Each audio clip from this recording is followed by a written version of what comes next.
অল্প চিংড়ি মাছ দিয়ে এইভাবে একবার পটলের ভর্তার রেসিপিটা বানিয়ে দেখতে পারেন। নমস্কার, আমি রুমি। আপনাদের সবাইকে আবারও একটা দারুণ স্বাদের রেসিপিতে স্বাগত।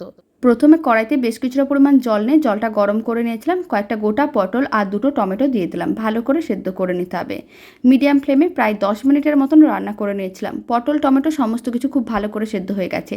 টমেটোর খোসাটা ছাড়িয়ে নিলাম। তারপরে এইভাবে ম্যাশ করে নিতে হবে। আর পটলটাকেও এইভাবে ছোটো ছোটো টুকরো করে কেটে নিয়েছিলাম, মানে ম্যাশ করে নিতে হবে। এবার কিছুটা পরিমাণ সর্ষের তেল আর দিয়ে দিলাম কালো জিরে, শুকনো লঙ্কা ফোড়ন আর দিয়ে দিলাম রসুন বাটা। নাড়াচাড়া করে হালকা করে ভেজে নিয়েছিলাম। এবার দিয়ে দিলাম বেশ কিছুটা পরিমাণ কুচনো পেঁয়াজ, হলুদ গুঁড়ো, লঙ্কার গুঁড়ো আর লবণ। খুব ভালো করে মিশিয়ে মশলাটাকে ভেজে নিতে হবে।